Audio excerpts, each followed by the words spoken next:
ZYX 661, 87.9 MHz. Associação Cultural Comunitária. Rádio Terra FM, Ribeirão Cascalheira, Mato Grosso. Rua Fortaleza, 1783, Centro. Telefone 66-3489-1786. E-mail radioterrafmrc@hotmail.com.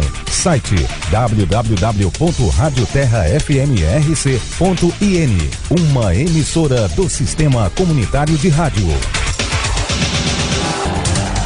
Olá, muito bom dia, são 9 horas e 17 minutos, 9h17 na programação da sua Rádio Terra FM 87,9, a sua rádio comunitária de Ribeirão Cascalheira. Começando hoje mais um programa Direitos Humanos em Debate, né? Teremos hoje como tema Estratégia de Saúde da Família, Democracia e Saúde Pública, né?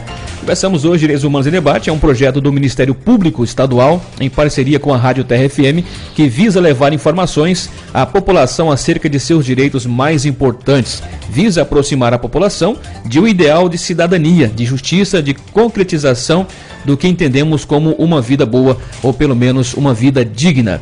E o convidado de hoje, né, o Dr. Daniel Ferreira, ele é médico, né, de família e de comunidade também. Nosso muito bom dia, seja muito bem-vindo à Rádio Terra FM. Bom dia a todos. Inicialmente começamos aqui invocando a Santíssima Virgem Maria e o Santo Padre Pio de Pietrentina para que roguem a Deus para que nenhuma injustiça seja cometida ao longo desse programa. Quero agradecer em especial ao excelentíssimo Carlos Rubens pela iniciativa do programa Direitos Humanos em Debate, ao Sr. Rude, que me recebeu aqui muito bem, aos ouvintes da Rádio Terra FM, muito bom dia, e aos colaboradores e os usuários da Atenção Primária à Saúde. Bem, hoje é comemorado, não sei se todas as pessoas sabem, mas é comemorado o Dia do Silêncio, e para quebrar esse silêncio justamente, né, nós vamos hoje aqui entrar num debate sobre esse tema que já foi proposto. Tá certo. Muito bom dia, Dr. Carlos. Seja bem-vindo mais uma vez ao nosso programa Direitos Humanos em Debate. Bom dia, Rude.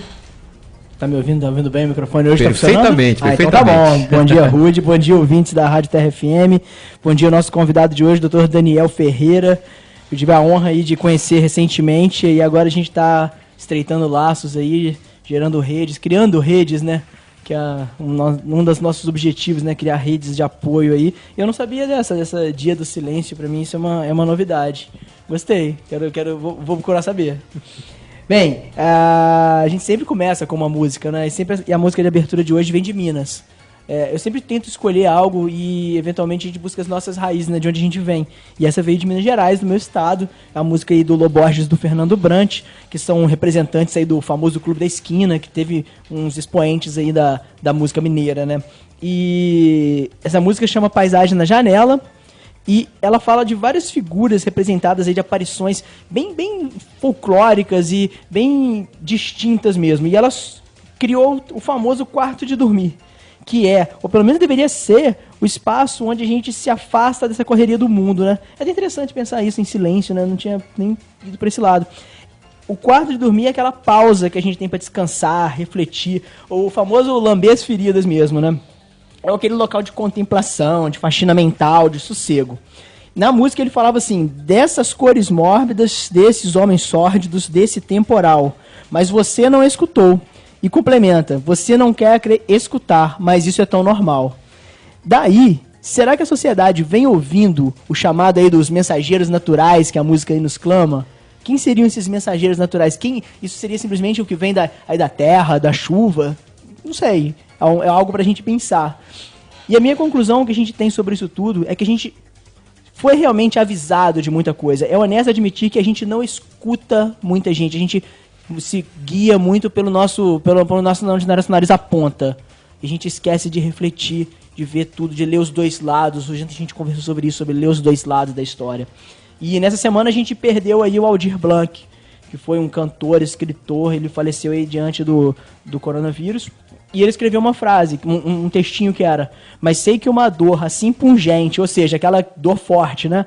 Não há de ser inutilmente, ou seja, a gente tem que... As dores não são inúteis, né?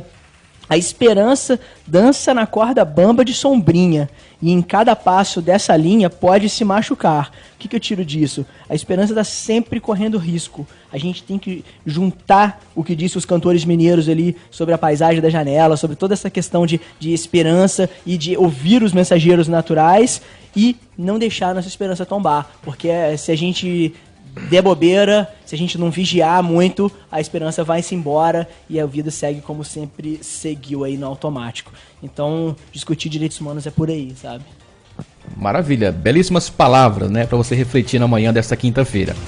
Olha, a meta do Direitos Humanos em Debate é alcançar todo cidadão que vive em Ribeirão Cascalheira e região, bem como assentamentos, inclusive Pé Santa Rita, Gengibre, Primorosa, Mata de Banana, né, pessoal da Mata Grande, Cancela, todos os assentamentos aqui de Ribeirão Cascalheira e outros, né, que estão nos ouvindo também.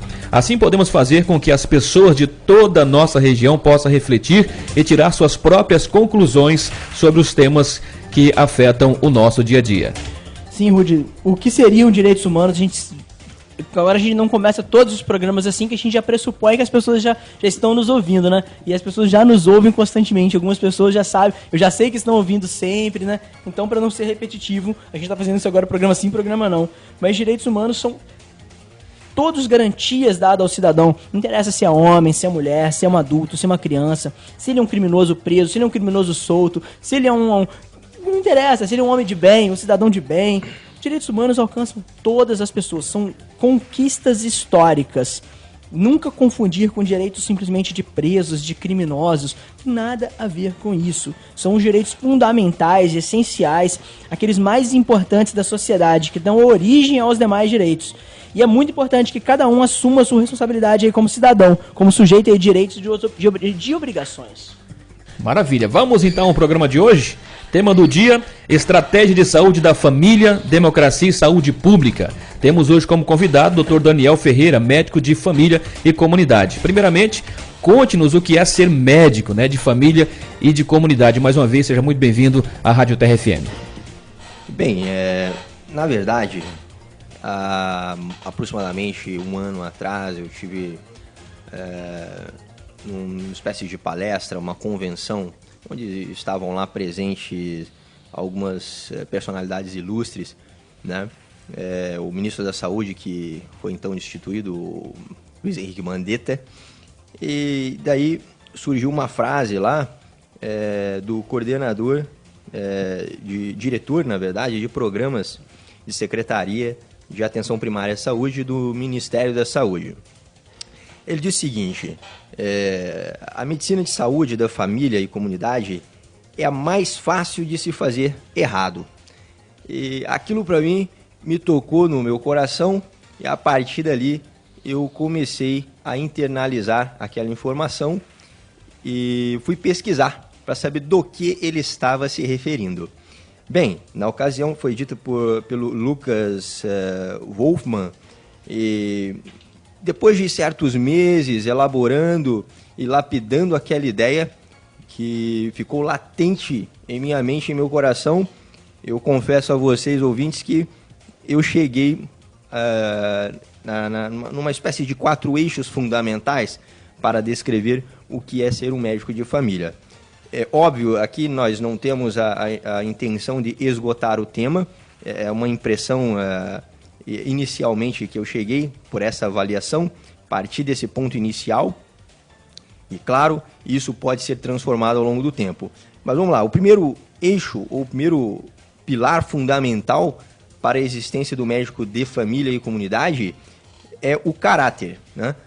Nós, indivíduos de carne e osso, sistema circulatório, sistema nervoso, mente, alma, corpo, bem, somos dotados de uma espécie de temperamento, caráter, né? E aí, essa palavra caráter, né, eu me refiro especificamente ao termo do livro O que é Astrologia, do professor Juan Alfredo César Miller, né?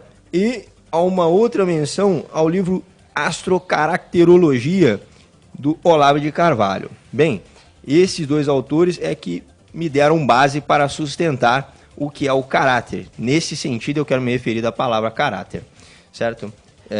Algo que é essencial, algo que a personalidade depende em si mesma. Obviamente, estamos tratando de um ser humano, um indivíduo, que está exercendo uma função como médico de família. Bem, o segundo pilar, também importante, é ser um bom clínico. E ser um bom clínico, a palavra clínico remete a inclinar-se diante de algo, né? Nesse caso, o indivíduo, o usuário da atenção, né, primária. E é óbvio, o médico de família, ele tem que ser resolutivo, né? Dar respostas pragmáticas para ações ou definir melhor os fluxos desses indivíduos que estão buscando a atenção primária. E é evidente que nós não podemos esquecer do contexto, que é o terceiro pilar, né? Qual é o contexto que esse indivíduo está inserido? Então, vou dar um exemplo muito claro para vocês, né? O indivíduo busca a atenção primária com uma espécie de lombalgia ou dor na coluna. Bem, essa dor por si mesma é uma queixa do paciente, né? Então, nós vamos usar elementos da clínica, como anamnese, exames físicos, né? E também a parte do contexto, o seio familiar que esse paciente está inserido, né? A comunidade onde ele trabalha, né? Qual é a atividade, qual é o meio de transporte que ele utiliza para trabalhar. Ou seja, entender esse contexto para o médico de família é fundamental, mesmo porque o médico ele não está solto no tempo e no espaço, né? Ele precisa também, além disso, se despir, né, da sua própria cultura e imergir na cultura do indivíduo que está sendo cuidado. E assim relativizar ou melhorar essa interação entre médico e paciente. Essa é a proposta do contexto, né? Claro, nós fazemos isso também através da longitudinalidade, que é o quarto pilar dessa profissão, né? A longitudinalidade, ela tem um mantra que acompanha essa palavra longa, né? Mas ela se traduz na seguinte questão, né? É aquele médico que acompanha do ventre à cova, né? Então, ele é para toda a família, né? Desde lá, a mulher no pré-natal, a mãe no pré-natal, o pai acompanhando no pré-natal, né? O recém-nascido, o lactente, o pré-escolar, o adolescente, o adulto, idoso, homem, mulher, né? Todos os gêneros, todas as idades. É o médico que acompanha, né, toda a família. Tá certo? Então, acredito que foi bem explicado aí a parte do o que é ser um médico de família. Certo. Doutor Daniel, o senhor falou bastante aqui sobre pontos que a gente podia... Acho que se a gente fosse olhar um por um aqui, eu fiz umas anotações aqui enquanto o senhor falava. Só que se a gente for pegar uma por uma, que eu acho que a gente vai ficar até 4 da tarde. Não que eu não gostaria disso, eu acho que a gente vai fazer isso mesmo. Mas tem duas coisas que eu queria comentar aqui antes da gente passar para a próxima fase aqui. A palavra quando você falou que o médico de família de comunidade tem que ser resolutivo, né? O médico de família ele tem que resolver problemas, né? Não adianta ele simplesmente encaminhar, né? Verdade. Isso é interessantíssimo, porque já há alguns anos que eu estou olhando agora para o meu lado, para a minha carreira, que o Ministério Público ele tem duas vertentes, a vertente resolutiva e a vertente demandista. A gente juizar ações, começar processos, muita gente quer que a gente faça isso, mas jogar ali vamos dizer, no buraco negro ali do judiciário, que não sabe quando isso vai acabar, se é que vai acabar, é um problema grande. E será que isso resolve problemas? Será que simplesmente isso resolve problemas? E muitas vezes a gente tem que resolver problemas. Eu vejo muitos lugares que toda hora é uma ação de improbidade. Eu vejo muito no meu trabalho isso. As pessoas demandam muito e não resolvem problemas. A gente fica eternamente brigando e o problema em si continua existindo, né? O asfalto continua inexistente na cidade, o esgoto continua não existindo, o lixão daqui a uns dias o senhor vai ver bem de perto como é que fica quando começam a botar fogo. Então a gente não resolve problemas, né? E nosso objetivo é ser resolutivo. E essa questão de longitudinalidade, né? De ser lá do berço até a cova, né? Isso é muito interessante nesse médico referência que que os nossos pais tiveram, né? Que eram tratados a vida inteira e a partir a gente não tem mais. É difícil. Aqui em Cascalheira a gente ainda tem aí o Dr. José, que é aquele médico mais antigo da cidade que atende todo mundo há muitos anos, mas há uma rotatividade, né? E é muito interessante ver que agora existe na estratégia de saúde da família uma possibilidade dessa rotatividade diminuir, né? Do médico ficar mais tempo, né? Então, fala pra gente aí da estratégia da saúde da família, como que ela surge no Brasil e como que ela funciona e como que existe uma possibilidade do médico ficar mais tempo no lugar agora diante da estratégia, porque o senhor faz parte da estratégia de saúde da família, né? Excelente pontuação, porque eu complementaria essa pergunta ainda, para que existe a estratégia de família, né? Bem, na verdade, assim, nada surge sem uma necessidade eminente, né? Digamos, se você precisa ter um filho, você tem que ter uma mulher, né? Você conquistar ali esse primeiro momento, né? A própria gestação, o período gestacional e então ter um filho. Bem, a estratégia de saúde da família, ela surge de uma necessidade da população, né? Aí os mais antigos que estão ouvindo a gente aí pode testificar e testemunhar exatamente o que eu estou dizendo aqui, buscando em suas memórias, porque na década de 30, 40, aqui no Brasil, não existia um modelo que era tão abrangente quanto o Sistema Único de Saúde, né? Então, ao longo desses anos, desde o início do século XX, nós tivemos inúmeras mudanças, né? Inúmeros convênios de saúde que foram acompanhando toda a população brasileira. Bem, isso porque o modelo de saúde no país, no Brasil, né, ele partiu de uma questão hospitalocêntrica, né, e especialista, ou seja, é aquele médico ultra especialista no dedo do pé, mindinho, para fazer uma cirurgia para consertar um desvio do dedo. Ou seja, é um exemplo, claro, né, de quão você pode se especializar em uma área. Bem, não havia nada de errado nesse sentido em um médico especializar, né? Como todas as áreas tem de se fazer, tem de se especializar, tem que expandir nesses nichos específicos. Mas não podemos também destratar ou descuidar da retaguarda. Existiam famílias, né, crescentes no país, existiam crianças nascendo, idosos chegando à maioridade, mulheres com seus problemas cotidianos que existem, né, na maior parte do tempo da idade produtiva da mulher.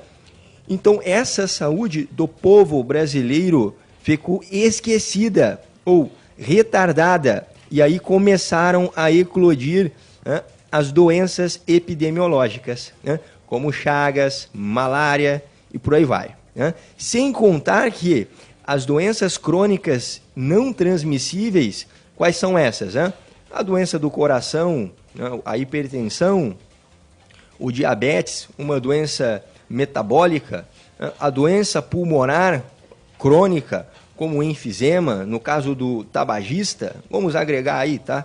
Por conta de exercício imaginativo, mas podemos até estender esse tema futuramente e explicar esse tema melhor, mas vamos lá, vamos passar.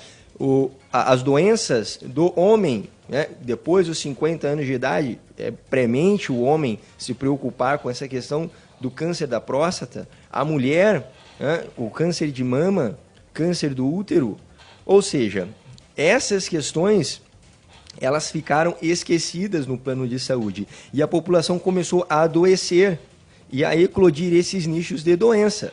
Então, evidentemente, a partir dessa necessidade, né, onde haviam ali inúmeros convênios, como as caixas de aposentadorias e pensão, o famoso CAPS, de 1926, né? Nós tínhamos lá os institutos de aposentadorias e pensões, que agrupavam inúmeros trabalhadores, são as famosas cooperativas, né? É o IAP de 1933, o Instituto Nacional de Previdência Social, o INPS, já lá em 66, esse aí já na época da ditadura militar, né?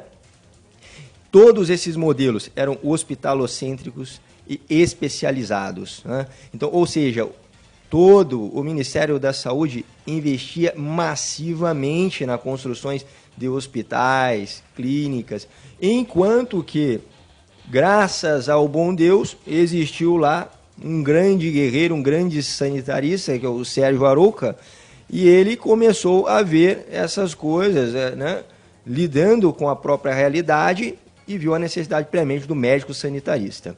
E as universidades começaram a formar médicos sanitaristas, e então imergir na sociedade. Ou seja, a partir dessa necessidade da relação direta entre médico e indivíduo, contextualizando sempre esse indivíduo, levando em consideração onde ele vive, quais são os hábitos dele, quais são os antepassados dentro da genética dele. E aí sim, poder traçar um plano longitudinal, né, para esse indivíduo, para essa família e para essa comunidade. Bem, a partir daí, então nós vemos que na década de 70, né, a coisa tomou corpo por essa necessidade, né? E aí já começaram a haver aquelas grandes assembleias, né, que movimentavam as conferências nacionais de saúde, até chegar na Constituição de 1988, com a 8ª Conferência Nacional de Saúde, que foi em 86, né?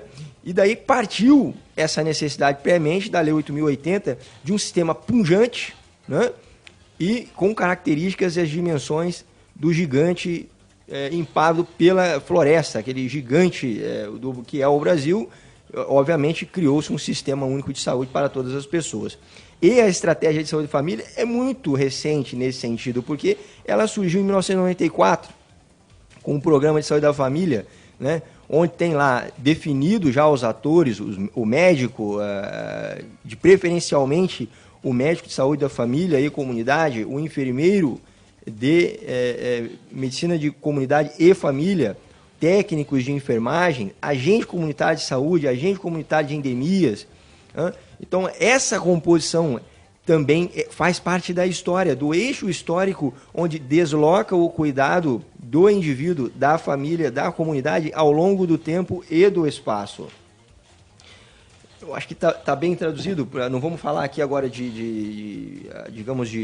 das funções dela, mas vamos passar adiante, porque acho que está bem explicada essa coisa do nascimento, por que nasceu, como nasceu e o que é a estratégia, né? Tá claro, ficou claro isso aí. Não, ficou ótimo. Na verdade, a gente já trocou uma ideia sobre isso aqui no dia que a enfermeira Valéria veio, né?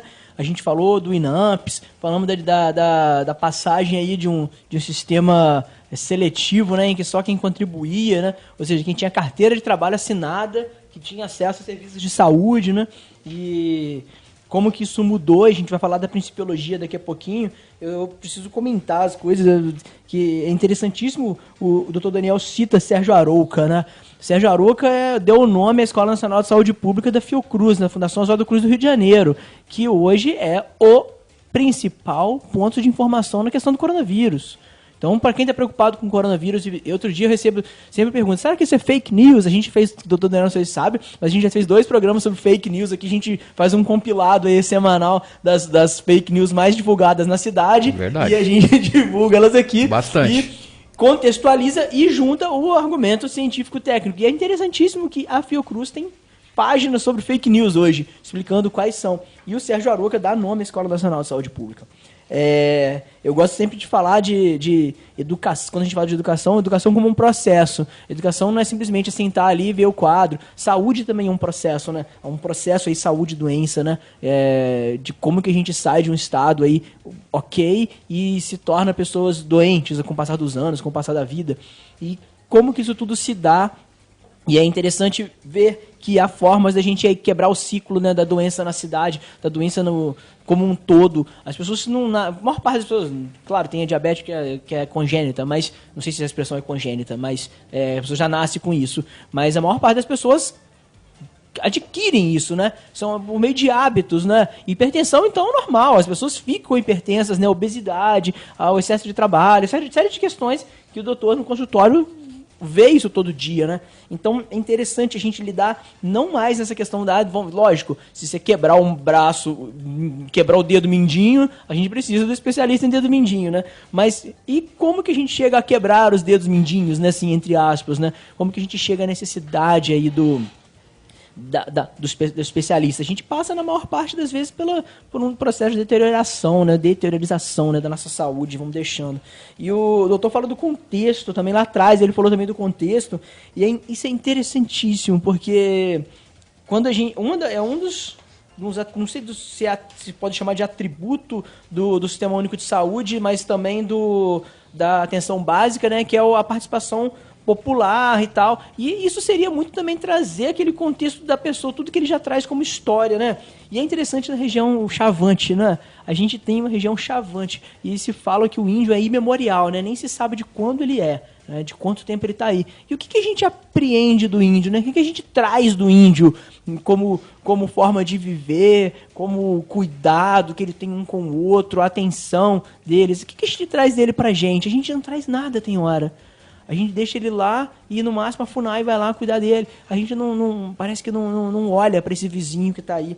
Daí é interessante, outro dia eu e minha esposa em casa vendo uma aula mesmo no YouTube. No YouTube não, num site até pago, com o Siddhartha Ribeiro, que é um neurocirurgião famoso, ele falando sobre isso, que a gente deve aprender a trazer coisas dos xamãs para a gente trazer para a nossa vida. E essa participação popular aí, ela deve envolver toda a comunidade. Bem, o Brasil, ele é o único país do mundo, com mais de 100 milhões de pessoas, a gente tem 210 milhões de habitantes, né, que possui um sistema de saúde universal e gratuito. Né, é o único. E a gente sabe que hoje 170 milhões de pessoas só têm acesso à saúde pelo SUS. Ou seja, mais ou menos 40 milhões de pessoas lidam com as duas hipóteses, com a hipótese de um plano de saúde e com a hipótese do SUS. Então são 170 milhões de pessoas que usam apenas o SUS. Com a Constituição de 88, foi enunciada a criação do Sistema Único de Saúde. Tem os artigos 194, tem os 196, e que depois foram colocados em prática com a Lei 8080. Bem, a gente já conversou isso outro dia, conversamos com a Valéria sobre isso, sobre o INAMPS. Para quem não conhece a Constituição, é o principal texto legal que a gente tem no Brasil, é o que nos guia, o que nos rege, e tudo que a gente for fazer em matéria legislativa, a gente tem sempre que olhar para ela. A gente nunca pode ofendê-la, a gente tem que segui-la. E uma característica muito importante é ela que ela não pode ter seus direitos retirados, suprimidos. Ela pode ter os seus direitos aumentados. Então a gente olha para a Constituição nesses artigos 194 e 196 e encontra os princípios do Sistema Único de Saúde. E princípios esses que não podem ser tirados, diminuídos. Eles têm que ser entendidos e aumentados e colocados em prática. Isso que seria a colocação do princípio programático. É um programa que a Constituição colocou para nós. E a gente não tem como. É impossível a gente tirar isso. O que é maravilhoso para o cidadão. É o princípio democrático em prática. Daí, são 3 princípios que a gente separou aqui. O doutor Daniel vai falar de um bastante, o segundo menos, e o terceiro a gente vai só enunciar eles para um evento futuro, que é a universalização do atendimento, a equidade e a integralidade. Então, vamos começar pela universalização? Ótimo, ótimo.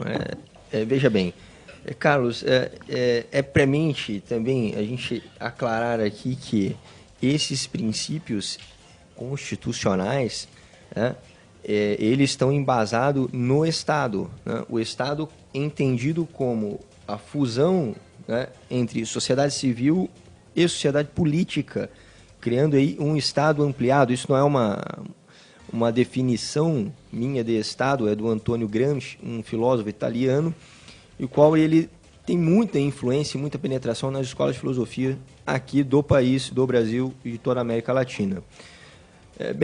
A universalidade, né, ela é um princípio do Sistema Único de Saúde, evidente.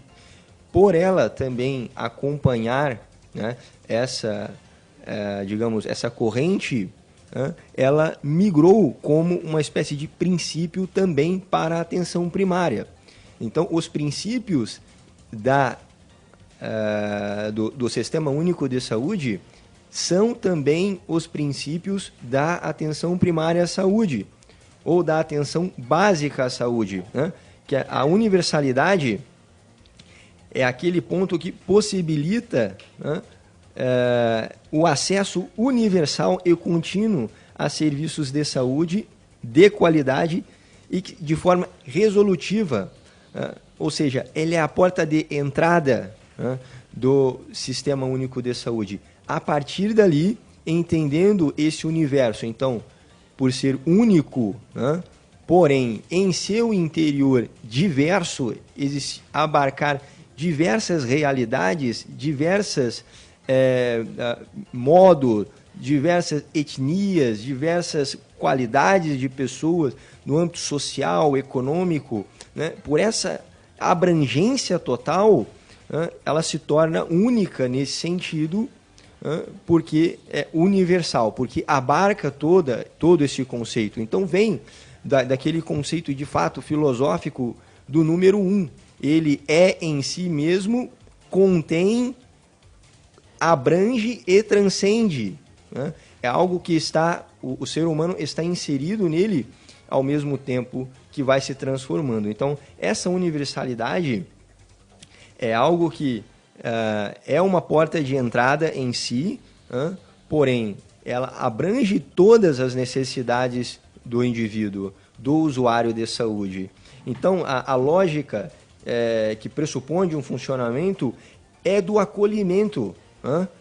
Então, a palavra triagem, até, ela não é, digamos, o mote principal da atenção básica nesse sentido, porque acolher é ouvir a necessidade do outro, independente da situação econômica, né, de raça, credo, etc., de qualquer outro exemplo.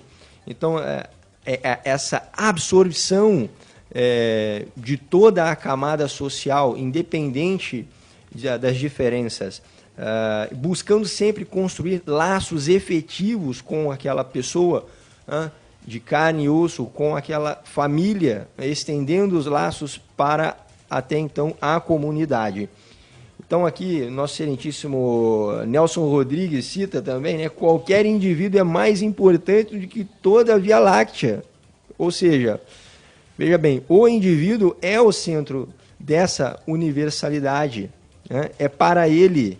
Então, ou seja, eu entendo que a porta de entrada ficou premente dos modelos anteriores, e não estou aqui desmistificando que a emergência de um hospital seja uma porta de entrada. Sim, ela é uma porta de entrada para eventos de emergência, né? Ou seja, a atenção primária, ela é onde deve ser primeiramente buscada pelo usuário para entender melhor o indivíduo, não a doença, porque não é a doença no indivíduo, é o indivíduo com a doença. Que fique claro isso aí. Entender esse processo é fazer uma comunicação interna com o paciente, com sua família, com a comunidade onde ele está inserido. E daí, esses princípios, eles são valorados dentro da atenção primária também. Um outro princípio, que é a equidade, não tem a ver com igualdade, mas tem a ver com equilíbrio, ou seja, dar a quem precisa o que realmente precisa. Um exemplo claro disso, né? Muitas pessoas buscam atenção primária para fazer exames, outros para fazer uma consulta, outros para ser encaminhados para especialistas. Ou seja, dar àquele indivíduo, né, conforme a sua necessidade, o que realmente ele precisa. Dar aos pobres o que é do pobre e dar ao rico o que é do rico, né? Então isso aí é um princípio máximo também que, obviamente, foi chupinhado de toda a realidade. Ele não nasceu com o SUS, mas o SUS aproveitou, e a ciência primária, obviamente, angariou para a ciência primária e utiliza esse princípio da equidade.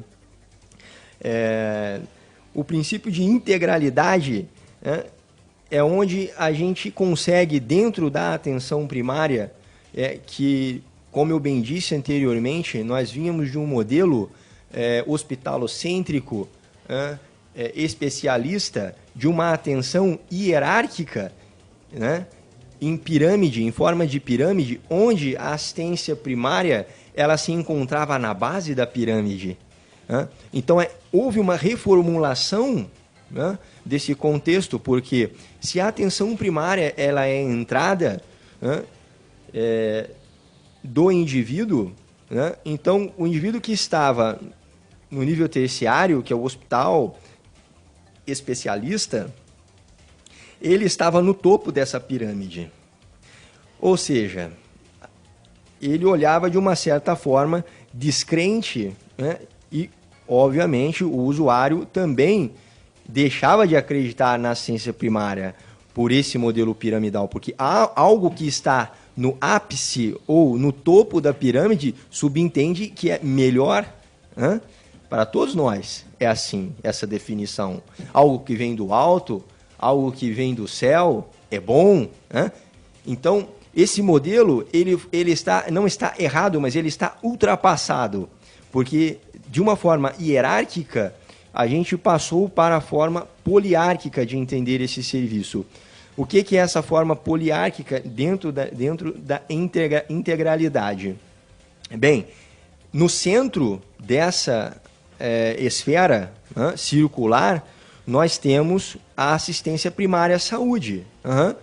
Então, a partir desse centro, é acionado o serviço secundário, o especialista, o exame, as atividades laborais que tem que ser feito com os profissionais de apoio do NASF, os profissionais que são solicitados para uma avaliação, os exames de alto custo, ou seja, são opções dentro de uma rede assistencial de saúde, o qual a porta de entrada do indivíduo, ela, em princípio, é a assistência primária. A partir desse centro circular, ela dispara a partir da necessidade do usuário, do entendimento de uma relação entre médico e paciente, ou melhor dizer, médico e usuário e indivíduo, e dispara esses gatilhos que são acionados e são utilizados de forma eficaz dentro da rede de assistência à saúde. Ou seja, a partir dali, esse modelo se tornou evidentemente mais eficaz, porque ele participa todos os atores. Ele não é o mais importante nesse sentido, ele é mais um ator dentre outros atores que existem dentro da assistência à saúde ou do Sistema Único de Saúde. Então, nesse sentido, a integralidade ela movimenta e acompanha todo o princípio da atenção básica à saúde e, principalmente, o Sistema Único de Saúde. Eu creio que ficou bem explicado. Poderíamos aqui prolongar mais as explicações, eu sei, mas nós temos um tempo aqui para cumprir. Eu acredito que, né, podemos encerrar por aqui. Sim, a integralidade foi o que a gente conversou, a gente conversa antes, claro, e é um assunto tão complexo, não só como difícil, não é de complexo ou de difícil, ele é de muitas vertentes, ele gera muitas discussões. Inclusive agora mesmo estou respondendo mensagem no WhatsApp aqui de um cidadão que tem uma situação complexa e pede orientação de como atender a situação dele do cidadão de alto custo. Como fazer? Não, você primeiro passa na regulação, passe primeiro pela triagem, passe primeiro na secretaria, veja onde será atendido para depois ser encaminhado para o alto custo, para as questões de alta complexidade, né? É interessante isso, que muitas vezes o cidadão não sabe onde ir, né? Ele não sabe onde procurar ou como procurar. E aí a porta que o cidadão está acostumado, né, é a porta do hospital, né? Aí vai lá no hospital. Exato. E, curiosamente, quando eu cheguei em Ribeirão Cascalheira, o posto de saúde ali da unidade ali do setor Alvorada, do lado do Ministério Público, eu fui no posto de saúde e não tinha ninguém. E aí eu fui visitar o outro posto de saúde, também não tinha ninguém, estava vazio, tranquilíssimo. E aquilo gera uma sensação. Se aqui está vazio, algum lugar está cheio. né? Não existe hoje um serviço qualquer serviço que seja folgado de serviço no Brasil, assim, os serviços estão todos, sempre tem muita gente trabalhando. Há uma mentira que o servidor público trabalha pouco, né? A gente trabalha muito sem condições, né? É realmente complicado. Então a gente sabe que em algum lugar está tendo dificuldade, e aí eu fui chegar no hospital e vi fila na porta. Aí a gente começa a entender que é necessário, que tem não é uma educação no sentido de educar simplesmente o A com B, 1 com mais 1 é igual a 2. Não é isso. É de explicar onde as coisas estão, onde os serviços estão prestados, onde a pessoa deve procurar e realmente fazer a rede funcionar, né? Então essa questão da integralidade a gente vai precisar conversar. Eu acho que isso vale uma hora de conversa, principalmente em questão de medicamentos, o que é de alto custo, né, Rude? Quantas vezes você deve ter ouvido pessoas ligando, Rude, tá faltando remédio tal na farmácia aqui do município. Aí chega lá no Ministério Público, aí eu mando um ofício para a secretaria me responde, meu cara, esse remédio é de alto custo, quem tem que ceder ele é o Estado de Mato Grosso que não mandou ainda. E aí há uma cobrança na prefeita, né? Assim, não que ela não tem que ser responsabilizada, tem que responsabilizar sim, mas há listas, né? Há listas, a Remune, a Rename, né? São listas que a gente pode conversar sobre isso depois e explicar aí ao cidadão quais são os medicamentos, quais são os exames e remédios que a gente tem no município e pelo Estado, que é realmente difícil, e ver quem realmente está prestando o seu serviço de verdade e quem não está cumprindo com suas obrigações. Verdade. Então, assim, inclusive, em questão de horário, nós temos aqui até às 11 horas, né? Nós podemos continuar aí, aproveitar o programa, o convidado, um papo muito bacana, né? Inclusive, nós falamos anteriormente que antes do programa, em outras oportunidades, outros programas semanais falando de saúde, nós queremos deixar o espaço aberto. O doutor, né, tem disponibilidade, está aqui colaborando com a programação da rádio, uma parceria do Ministério Público, da Rádio TerraFM e dos convidados também que têm se colocado à disposição assim que o doutor Carlos entre em contato, tem se prontificado a participar. Então vamos deixar o espaço aqui até às 11 horas, se quiserem usar até às 11 horas, e na oportunidade das semanas consecutivas aí, podemos até pensar num programa semanal aí falando sobre saúde, né? Aproveitar mais aí nosso amigo Dr. Daniel, que tem aí uma experiência muito grande para transmitir em relação a essa questão de saúde do município. Dr. Carlos, o senhor quer falar? Eu quero deixar aberto Sim. aqui um canal para o usuário, para o indivíduo, né? Que está nos ouvindo agora aí, um telefone que é o WhatsApp, o DDD 669 9690 9801. Esse canal é específico para você, usuário de saúde, que queira tirar alguma dúvida sobre os pontos que foram discutidos aqui hoje, e deixem lá mensagens se querem que esse programa se torne semanal, se essas discussões fazem sentido, e outros pontos que querem que vocês gostem que sejam discutidos aqui no programa. Isso é muito importante, a participação de vocês. É a partir do povo que nasce realmente a necessidade para fazer algo, né? Então vocês têm esse poder inicialmente, certo? Então vou deixar o telefone para contato aqui com o Rude, e outras vezes aqui ele vai anunciar para que seja disponível um canal de interface diretamente conosco aqui na rádio, nesse momento. Você pode repetir mais uma vez? Claro. Telefone DDD 66 99690 9801. Maravilha. Bem, é interessante porque discutir direitos humanos, né, esses dias eu me peguei respondendo um questionário sobre o trabalho aqui, sabe? E o que a gente está fazendo e qual é a finalidade, qual era o ponto forte disso. Eu acho que o ponto forte hoje que eu vejo é a formação de uma rede, sabe? Uma rede de pessoas engajadas, interessadas em ver o município melhorar, em ver as discussões prosperarem. Quando o programa começou, não hoje, né? Quando a ideia nasceu, a ideia era discutir direitos humanos como um todo. Como as rodas de conversa que a gente fazia ali com o João Marcos, ali em frente à igreja e tal, a gente conseguiu ver algumas necessidades. E com o advento aí do coronavírus, a gente viu a necessidade de uma educação em saúde ser hoje o ponto principal, nacionalmente falando. Daí, a gente já tem aí, acho que 8 semanas seguidas que a gente só fala de saúde, praticamente, né? A gente falou de religião na semana passada, nas últimos 2 eventos, mas foram um assunto, foi religião, mas voltado à nossa vida como um todo, né? É a atenção integral do cidadão, né? É o que a estratégia de saúde da família faz, né? Ela não olha simplesmente pro teu braço, pra tua mão, pro teu pé. Ela olha pro seu integral, pro seu todo, né? E aí o seu contexto social, como que tá a sua casa, como que você tá consigo mesmo, né? Como é que você se relaciona com a sua família, isso tudo influencia, né? Como que a gente já não viu o sujeito quando se separa da esposa, a primeira coisa que ele acontece é ir pro bar, né? A gente sabe que isso acontece, aí a vida dele entra um pouco fora de regras e começa a se bagunçar e necessariamente a doença começa, né? E primeiro remédio que ele toma é um remédio para dormir, que tem um efeito colateral, e a gente já sabe muitas vezes qual é o efeito colateral, não vou nem falar aqui, aí o homem já fica nervoso, aí ele toma um outro remédio para o efeito colateral do remédio primeiro não funcionar, e aí a gente entra num ciclo que não acaba mais. Eu gostaria não vai ser para hoje, porque a gente já tá passando já assim, e a gente deve respeitar, eu acho, o horário também para pro ouvinte aí não se cansar e ter um pouquinho de vontade de ouvir o próximo, né, para ficar aquela vontade de ouvir mais. Mas eu pergunto, quero mais. Exatamente.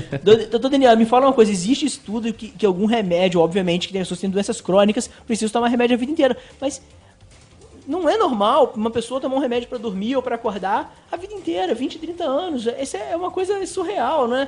E aí o Rudy vai fazer uma pergunta aí. Verdade. É o seguinte, nós falamos nas últimas semanas aqui, fizemos essa mesma pergunta para diversas profissionais, né, que vieram aqui no programa. Tá? Vamos repetir novamente para o senhor realmente possa nos dar a sua opinião em relação sobre medicalização, né? As pessoas estão se medicando mais neste tempo de coronavírus e como tem sido a relação dos pacientes com os ansiolíticos, né? E outros medicamentos. Só complementando aqui a pergunta do Rudy, eu acho que a gente tem questionado todo mundo em relação a esse tempo de pandemia, mas o senhor fica à vontade para falar sobre tudo, sobre os tempos normais, tempos anormais. O que o senhor acha disso tudo, desse excesso de medicalização? Já estou voltando à minha posição, do uso de medicamentos de forma corriqueira, não é? Excelente pergunta, porque a atenção primária, como ela a busca inicial, né, da maior parte das pessoas, né, a gente evidencia bem como é o tratamento, como está sendo conduzido o tratamento não de uma doença, mas da vida do indivíduo, né? Ou seja, se o indivíduo ele tem dor de cabeça, né, ele toma uma pastilha para dor de cabeça. Se ele tem dor na coluna, ele toma um injetável que resolve a dor na coluna dele. Ou seja, esse é um modelo alopático, né, da medicina. Eu tenho um problema, né, eu dou um medicamento contrário, né, para resolver o problema. Ou seja, se eu não consigo dormir, o problema é com o meu sono. Então eu tomo um medicamento para dormir e está tudo resolvido. E quando você vai, né, conversando com a pessoa, com o usuário, você vai descobrindo inúmeros pontos que são, por assim dizer, problemas, né? Ou seja, fonte de emoções que não estão resolvidas internamente com ele mesmo, né? E então ele acredita que a melhor saída ou a solução mais rápida seria a medicalização. Bem, eu sou daquele princípio ainda que nós partimos do seguinte: uma boa anamnese, um bom exame físico, um bom papo de cabeceira com o indivíduo, com o usuário. E aí entender quais são os pontos da emoção, que é uma roda giratória essa emoção. E muitas vezes ela trava em um ponto e o indivíduo não consegue escapar disso. Ou seja, entender esse eixo, onde esse eixo parou da emoção, é também dar a ele uma espécie de tratamento específico. Então, o que eu converso muito com os usuários que buscam atenção primária? Faça a atividade física. Se você tem dificuldade de dormir, gaste a energia do seu corpo. Uma outra coisa, alimente-se regularmente e alimente-se de forma adequada, com a quantidade de carboidratos necessários para o seu corpo, aminoácidos, proteínas, fibras, verduras, legumes, de acordo com a necessidade do teu corpo. não ingira álcool de forma alguma, não utilize o tabaco ou outras drogas ilícitas similares, não utilize absolutamente nada desse tipo de fator que vai estimular o seu organismo. Ele não é uma resposta a algo, né? Ele vai criar uma série de induções químicas no seu organismo e você vai ter que dar conta daquilo posteriormente. Então, a base, eu sempre falo com os usuários, é uma tríade, né? Ela vem desde uma alimentação regular, a atividade física e a meditação. Meditar, há vários tipos de meditação. Eu não estou falando aqui de meditação em ficar pensando numa questão e esgotar aquela questão. Não é disso que eu estou falando, né? Os usuários que são meus pacientes ali na unidade básica de saúde sabem muito bem, conhecem essa estratégia da meditação, inúmeras vezes já utilizaram, têm bons resultados, e fazendo essa tríade é possível sim não utilizar medicamentos, né?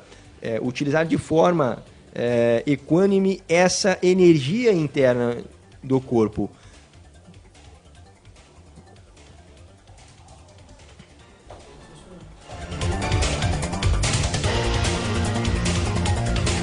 Maravilha, agora são 10 horas e 7 minutos, chegando já ao finalzinho do programa de hoje, programa muito produtivo, né? Estamos chegando já no final do programa. Passaremos então para as considerações finais. Quero deixar um espaço para o Dr. Daniel deixar suas considerações finais aqui no programa de hoje, Direitos Humanos em Debate. Eu quero agradecer mais uma vez a oportunidade, né? E nessas considerações finais vai para, primeiramente, as famílias, né, que perderam aí os seus entes queridos por essa pandemia, foram afetadas, né? Vai aqui minhas condolências, e principalmente lembrar aqui do médico psiquiatra que também acabou de falecer, Dr. Aldir Blanc, que foi mencionado aqui no início do programa. Agradeço. Bem, eu não fiz os comentários aí na questão do excesso de remedicamentos. Eu acho que esse é um assunto muito complexo e é um assunto que leva nós a questionarmos muita coisa em nossas vidas, né? E a gente precisa pensar muito, porque igual antes eu ia fazer o comentário imediatamente, mas eu acho que o horário, eu sei que a gente tá sempre, o Ruth tá sempre disponível. Se o Ruth quiser ficar aqui até 3 da tarde, ele fica, a gente vai junto, mas já deu quase 1 hora e eu acho que o ouvinte aí também, ele tem que sair com alguma pulga atrás da orelha e pensar, refletir e questionar. Chega um ponto que é tanta informação, tanta coisa que a gente vai conversando aqui, que pode ser que supere aí aquela fase do gostoso da ouvida. Então, mas eu sempre falo muito, e eu já vi que as discussões no sentido mais positivo delas de todos com o Dr. Daniel vai fluir muito bem. Então, acho que eu não me sinto nem um pouco assim, avançando o sinal em dizer que ele vai voltar em breve. E é bem possível que a gente consiga fazer isso ser algo rotineiro aqui. O projeto do Ministério Público, né, não é um projeto meu, é um projeto do Ministério Público, né, esse Direitos Humanos em Debate, é um projeto de popularização e de educação em direito. A gente tenta levar a educação em direito numa vertente bem Paulo Freire mesmo, uma vertente construtivista, e não impor aí a ninguém uma conclusão de nada. A pessoa vai olhar, vai ouvir, vai refletir diante do que ela ouvir, não só a minha, não só do doutor, não só dos outros convidados, do que a pessoa tem como história de vida. E a pessoa vai criar suas próprias conclusões. Acho que a ideia é essa, gerar autonomia aí no cidadão. Então, quando o doutor fala em atenção integral, em ouvir o paciente ali, é isso, deixar ele também mais livre para fazer escolhas, né? Porque a gente sabe, se a pessoa quiser se medicar, ela não precisa nem da receita do médico, ela compra ali o remédio no mercado negro. Então é interessante isso, de mostrar a possibilidade que ele tem de não usar aquilo, e se ele quiser usar, ele vai usar, desde que diante de mecanismos de controle, né, de informações. Então é bem interessante, a gente vai ter muito assunto. Bem, eu trouxe aqui minhas conclusões, são sempre grandes aqui no final. E apesar aí dos avanços aí da superação aí de um regime seletivo aí do INAMPS, né, que a gente já conversou, que privilegiava quem podia pagar, o SUS se tornou um projeto maravilhoso, mas ele é inconcluso, ele não chegou a um final. Ele tem princípios programáticos. Ele tem orientação, a Constituição nos orienta. E aí entra a participação popular, entra a participação do Ministério Público, entra a participação da rádio, do RUD, do cidadão, do Dr. Daniel. Hoje, quem está ouvindo aqui, a Neuza, que trabalha lá com a gente, está ouvindo. E ela faz parte dessa construção do SUS. Ela faz parte da construção de um sistema democrático de saúde. Porque hoje o Sistema Único de Saúde ele enfrenta pressão econômica de todo lado. A gente está vendo aí nessa questão de coronavírus pessoas implorando por equipamentos caríssimos para hospitais que não têm estrutura de lençol. Então, assim, que tipo de pensamento é esse? Vai o que o doutor Daniel falou, virou uma questão hospitalocêntrica de novo, vamos voltar atrás, vamos pensar só em hospital, em respirador e leito de UTI? Não, claro que isso é importante, mas onde é importante isso? E qual a função da atenção básica aí na questão do coronavírus? Ontem mesmo, agora tá na moda da live, né? Todo dia você vê live, o dia inteiro com live. Ao invés da pandemia, assim, desse nosso tempo mais em casa, tá nos deixando calmos, tá nos deixando pressionados. Tenta live que a pessoa tem que assistir, né? É sertanejo, é o cantor, cada hora é um, né? Ontem, a Fundação Oswaldo Cruz, lá pela Escola de Saúde Pública do Sérgio Aruca, deu o nome Sérgio Aruca, fez uma live de 2h30 sobre as funções da atenção básica no combate ao Covid. Eu comecei a assistir ontem, isso era 1h30 da manhã. Eu falei, não, tenho que dormir. Então, assim, é interessantíssimo a gente ver isso, atenção básica no combate ao coronavírus. Como que isso vai se dar? Não vai ser hoje que a gente vai conversar, mas é interessante. Há muitas conquistas do SUS que a gente precisa lembrar aqui. Eu vou citar algumas. O maior programa de vacinação do mundo está no Brasil. Os Estados Unidos é o país mais lindo do mundo. Nossa, é enorme, que bacana. Não tem a cobertura vacinal que a gente tem. A gente tem mais de 300 milhões de doses de imunobiológicos para mais de 19 doenças. O maior programa de transplantes do planeta. A gente tem mais de 8 mil transplantes por ano no Brasil. E você tenta fazer um transplante particular, não vai, é no SUS que vai fazer isso. Excelência no combate, no cuidado com as pessoas com HIV. Então tem várias coisas que a gente tem que pensar que há uma conquista, foi uma luta. O Dr. Daniel falou da 8ª Conferência de Saúde, salvo engano, 86? 86, exatamente. 86. E hoje a gente tá em 2020. A gente tá na 16ª, né? Exatamente. 19ª, se eu não me engano, já tem. 19ã? 19ª. É 19ª ou 10ª? Mas que seja a 19ª. Se a 8ª foi em 86 e a 19ª é em 2020, faz conta aí, Rudy. Foi em 2000 e... A última foi ano passado, 2019. A décima... Desculpa. 16ª em 2019. Então, eu sabia que tinha um 9. Então são 8 conferências em mais de quantos anos? 86 para 2019, 23 anos, né? Exato. É muito pouco. A gente não se reúne para falar de SUS, a gente não se reúne em conferências municipais. A Conferência Municipal de Saúde do ano passado foi razoável. A gente precisava de uma conferência de saúde de 2-3 dias aqui, discutir tudo. E todo mundo para Brasília para discutir na Nacional. Quem foi na Conferência Estadual de Saúde ano passado? E aí a gente fala do mundo pós-pandemia, né? Quem falou disso outro dia foi, eu acho que o Ailton Krenak. Ele falou sobre o mundo pós-pandemia. Era um mundo possível versus um mundo necessário. O que a gente vai ter? O que está acontecendo? E esse diálogo aí sobre esse mundo que virá não é um diálogo para amanhã, não. É um diálogo para hoje. É um diálogo que está em disputa hoje. Dia 7 de maio, quando a gente deixa de ouvir certas discussões, a gente não sabe como que está sendo feita. Tem uma discussão de uma lei nova que já me mandaram aí para falar sobre uns dinheiros aí que vão chegar no município e no estado. Que dinheiro é esse? De onde vem? É dinheiro novo? É dinheiro de projetos que acabaram? Né? Porque você vai sucatear uma série de projetos e colocar um dinheiro para combater o coronavírus. Como combater o coronavírus com esse dinheiro? Vai simplesmente chegar dinheiro no município, R$1 milhão, 2 milhões, 3 milhões. E aí, o que a gente vai fazer com esse dinheiro?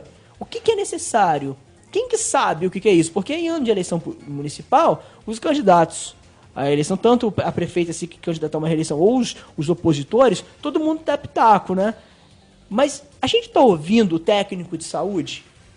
A gente botou sentado numa sala o Dr. Daniel, os outros médicos, os enfermeiros, os técnicos de enfermagem, o recepcionista do hospital, o auxiliar de enfermagem, esse que está lá na ponta, que está vendo o lençol sujo no hospital. Ele vai sentar na salinha e vai dar a opinião dele? Esse cara tem que ser ouvido, pra gente saber esse dinheiro que está chegando aí, como que vai usar. Porque senão a gente vai comprar respirador por 10 vezes o preço. Bem, quando a gente fala em democracia, em mundo mais justo, democracia é importante, que democracia não é 50% mais um. Tem gente que acha que democracia é a vontade da maioria. Eu sempre ouço isso. Porque a maioria decidiu. A maioria não decide numa democracia. A maioria escolhe os representantes numa democracia. A democracia é a defesa da minoria. A gente não pode nunca massacrar uma minoria. E quando e minoria não é em número, simplesmente, é em vulnerabilidades. A gente tem públicos vulneráveis na cidade. A gente tem que defender o público vulnerável. Ele nem sabe o que ele tem de direito, o que ele tem de acesso. E se a gente deixar, vamos dizer, uma maioria votar e decidir, a gente nunca vai atender esse, porque a maioria defende seus próprios interesses muitas vezes. Então, a gente tem que sempre se atentar. E por que isso é importante? Porque o SUS não é prioridade para muita gente. Há briga, uma série de dificuldades para a realização de vamos dizer, da integralidade da saúde e da proteção dos locais onde seriam, no caso da conversa de hoje, a saúde, vamos dizer, básica, ela era uma saúde de segunda qualidade, de segunda categoria, e agora a gente está vendo que não. Precisou de uma conferência, precisou de um médico, precisou de uma série de pessoas, precisou de vir médico de fora para assim, entender que isso é realmente importante. Essa precarização constante do serviço é muito problemático, então a gente precisa discutir e brigar por ela. E se duvida que a saúde pública é realmente relevante, é só a gente olhar para os países que estão sendo mais bem-sucedidos no combate ao coronavírus. Se a gente olhar para os Estados Unidos, a gente vai ver que é o país que mais morreu gente. E se a gente olhar para Nova York, é a cidade que mais morreu gente no mundo. E pensar que Nova York é uma das cidades mais ricas do mundo. Por que lá está morrendo mais gente do que na Alemanha? Por que lá está pior do que na Inglaterra? Onde tem serviço público de saúde, é fato que está sendo mais bem fácil de você comandar aí um combate, um controle das doenças, né? Onde o serviço público é capitularizado, né? Onde ele está bem lá no interior, onde ele chega na porta da casa do cidadão, é onde a gente está conseguindo mais sucessos numa série de doenças. Senão a gente ia ter malária hoje ainda no Brasil, comendo solta, né? Bem, antes, para acabar, a gente sempre tem a musiquinha no final do programa, e hoje a gente vai trazer uma música do Ivan Lins, que é um cantor, um pianista brasileiro. A gente só traz música brasileira, famoso, e a gente vai ouvir daqui a pouquinho. E ele cantou uma coisa interessantíssima, ele escreveu, fez a música, fez tudo, ele criou uma música que ele falava assim: em um novo tempo, que é para onde a gente tá indo, né? A gente tá num mundo de transição, a gente tá numa fase de transição.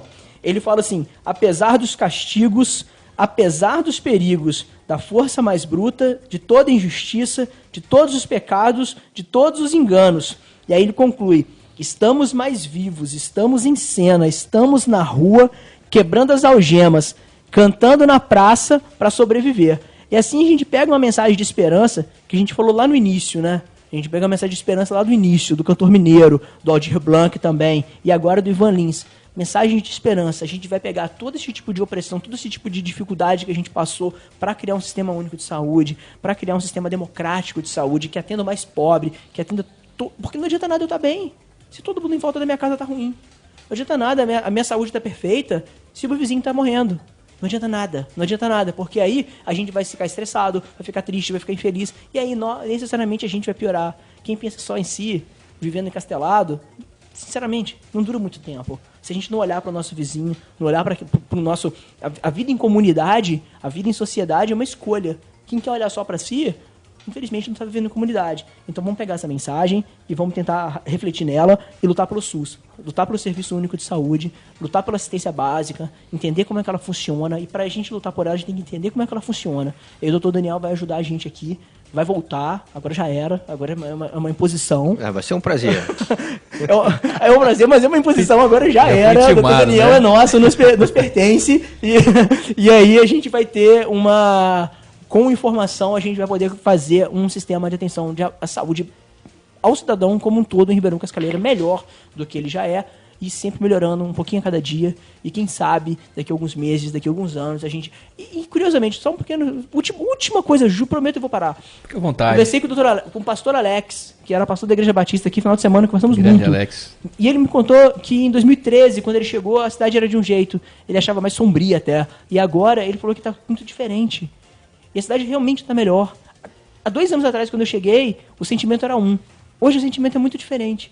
E eu vejo isso muito... É uma conversa que eu tenho com várias pessoas de fora, que estão de passagem aqui, vendo como que as coisas estão mudando. Isso não é responsabilidade minha, nem de ninguém. Isso é uma responsabilidade social. A partir do momento que a sociedade se compromete e começa a trabalhar junto, a gente melhora como um todo. Então eu agradeço o Daniel, agradeço o Rude, agradeço quem teve a paciência de ouvir meu falatório final e vamos adiante e mandem mensagens, mandem perguntas, sugiram pautas e a gente vai seguindo a tocada aí de educação em direitos humanos, educação em saúde na vertente democrática e tentar chegar numa cidade melhor. Obrigado, até a próxima. Maravilha, muito obrigado, doutor Carlos Rubens, doutor Daniel também pela participação de hoje, uma conversa muito ampla, assim, muito rica, né, no programa de hoje. Eu quero, inclusive, antes de finalizar o programa aqui, eu quero agradecer mais uma vez, doutor Daniel, doutor Carlos, por esse trabalho que tem sido feito aqui na Rádio TerraFM, a rádio comunitária, que tem o dever de levar informação, mas informação de qualidade, né, é o que esse programa tem oferecido aos nossos ouvintes, né. Eu quero aqui agradecer ao doutor Daniel, ficamos muito felizes, né, de ver um médico com esse pensamento, né, não só de estratégia da família, mas de estar próximo às pessoas que realmente precisam desse atendimento, né, que acaba convivendo. Deve ser muito difícil para um médico como o doutor Daniel, quando vai para um município, acaba criando uma certa intimidade com as pessoas pelo atendimento e depois tem que sair. Mas esperamos que o senhor não tenha que sair, o senhor fica aqui, né, muitos e muitos anos, se torne um patrimônio aqui do município de Ribeirão Cascalheira. Nós ficamos muito felizes em tê-lo aqui conosco. Então é o seguinte, para você que quer participar do programa, quer trazer as informações, pode entrar em contato conosco. Esperamos que vocês tenham achado a resposta que procuravam, né, nesse programa, né? Esperamos que sim. Se não, entre em contato conosco, né, que responderemos e debateremos no próximo episódio, tá certo? Grande abraço a você que está nos ouvindo no sítio, na chácara, na fazenda, para você através da internet, e até o próximo programa, finalizando com a música de hoje aqui do Ivan Lins. Tchau, gente, até o próximo programa.